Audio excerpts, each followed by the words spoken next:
E aí, amigos? Vocês estão bonzinhos? Cá estou para mais um vídeo e hoje numa data muito propícia, afinal hoje é dia 11 de setembro. Então é claro que o assunto não poderia ser outro senão os atentados que aconteceram no dia 11 de setembro de 2001 na cidade de Nova York, nos Estados Unidos. Não é meu objetivo nesse vídeo falar do que aconteceu naquela data, afinal todo mundo sabe como aconteceu, mas o que nem todo mundo sabe é o porquê os atentados aconteceram e quais foram as consequências daquele dia para o mundo. Então a pergunta de hoje é a seguinte: quais foram os motivos por trás dos atentados de 11 de setembro de 2001 e quais foram suas consequências? Muitos historiadores consideram o 11 de setembro como o marco do início do século 21. Mas para entender o 11 de setembro, é importante entender quem foi Osama Bin Laden, acusado de ser o idealizador do atentado. Osama Bin Laden nasceu na Arábia Saudita, vem de uma família muito rica e muito próxima da família real que governa a Arábia Saudita. Acontece que antes de ser inimigo número 1 dos Estados Unidos, Bin Laden já foi aliado dos americanos. Para entender essa história, nós temos que voltar até 1979, em plena Guerra Fria, quando a União Soviética invadiu o Afeganistão na tentativa de instaurar um governo socialista no país. Com o apoio da União Soviética, o governo do Afeganistão lutava contra algumas milícias que existiam dentro do país, e essas milícias, por sua vez, eram apoiadas por alguns países da região, como o Paquistão e o Irã, e também pelo Reino Unido, a China e os Estados Unidos. E adivinha quem estava no meio dessa galera com o apoio dos Estados Unidos lutando contra os invasores soviéticos? Ele mesmo, Osama Bin Laden. A União Soviética só deixou o Afeganistão 10 anos depois, em 1989, mas naquela época Bin Laden já era famoso e conhecido como um herói de guerra na região. Acontece que Bin Laden estava um pouco se lixando pro conflito entre a União Soviética e os Estados Unidos. O negócio dele mesmo era defender a religião islâmica. No final da década de 80, ele criou a famosa organização Al-Qaeda, que em português significa tipo a base, com o intuito principal de defender a religião islâmica, mais especificamente a corrente sunita da religião. Acontece que o fanatismo religioso da Al-Qaeda se mistura com o tamanho da interferência que os países do Ocidente promovem no Oriente Médio. Para entender por que não só a Al-Qaeda, mas também outros grupos taxados de terroristas possuem um ódio tão grande pelo Ocidente, tente entender a seguinte situação. Essas pessoas nascem em países estritamente religiosos e muito ricos em petróleo. Aí chegam os países ocidentais, desrespeitam a religião que eles pregam, exploram o petróleo, interferem politicamente nesses países, revoltam a população e depois vão embora, deixando a população desrespeitada, na pobreza, revoltada e em meio a inúmeros conflitos civis. Gente, é claro que eu não tô tentando defender terrorista, né, por favor, mas a forma como as coisas nos são apresentadas na mídia ocidental sempre mostra o ponto de vista somente do opressor e nunca do oprimido.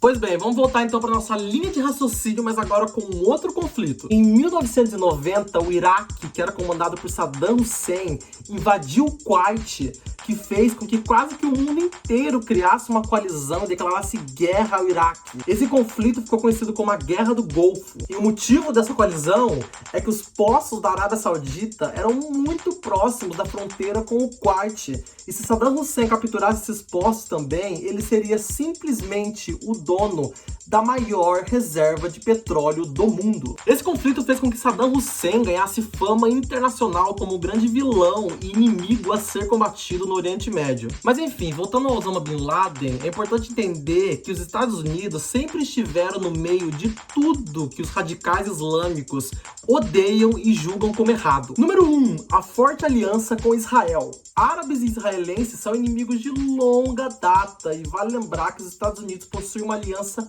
muito forte com Israel. Número 2, a interferência política do Ocidente no Oriente Médio. Como eu falei agora há pouco, os países ocidentais adoram se meter no Oriente Médio, principalmente os Estados Unidos, que além de desrespeitar os governos, também desrespeitam as leis islâmicas. Número 3, a presença americana na Arábia Saudita. A Arábia Saudita é um caso bem específico porque nela está a grande mesquita de Meca, que é o lugar mais sagrado segundo as tradições da religião islâmica. A presença americana na Arábia Saudita, além de desrespeitar as tradições islâmicas, também corrompe a família real saudita, que segundo Bin Laden é toda vendida para o Ocidente. A partir dessa perspectiva, não foi muito difícil para o Bin Laden escolheu um grande inimigo. Acontece que antes do 11 de setembro, outros atentados terroristas foram realizados na década de 80 e 90, como por exemplo, explodir as embaixadas americanas no Quênia e na Tanzânia. Mas Bin Laden e a Al-Qaeda tinham um plano ainda mais ousado: atacar os Estados Unidos no seu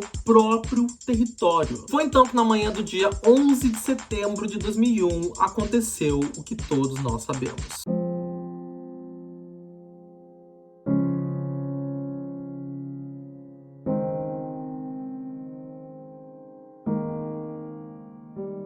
Após o 11 de setembro, começou a Guerra ao Terror, que fez com que os Estados Unidos concentrassem todos os seus esforços para combater os grupos terroristas, em especial a Al-Qaeda. Um mês depois do 11 de setembro, os Estados Unidos invadiram o Afeganistão, que era onde Bin Laden estava escondido, com o objetivo de derrubar o governo do Talibã, que governava o país, e também capturar e matar Bin Laden. Entretanto, essa caçada durou 10 anos, porque Bin Laden só foi encontrado e morto em 2011. Em 2003, os Estados Unidos também invadiram o Iraque, com o objetivo de derrubar o ditador que governava o país.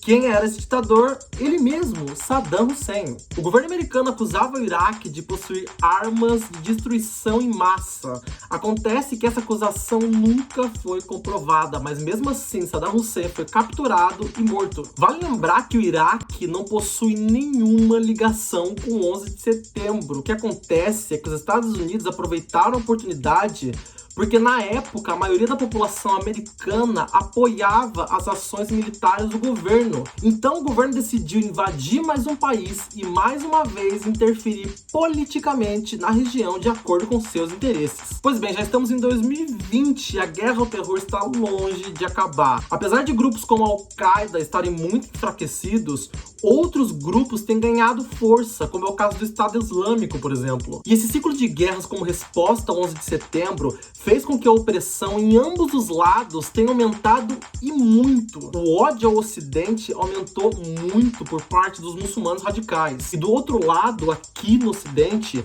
criou-se um estereótipo muito ruim dos praticantes do Islã, onde todos eles injustamente são taxados de violentos e terroristas. Mas infelizmente nós vamos assistir durante muitos anos esse que é o grande conflito do século XXI, a guerra ao terror.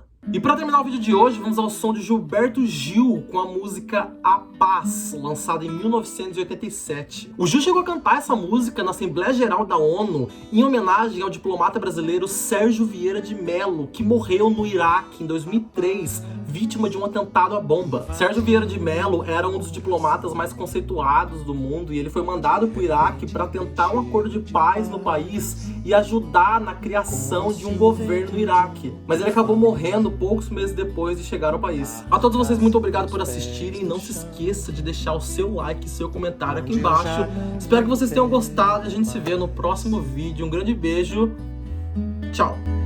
A paz fez o mar da revolução invadir meu destino. A paz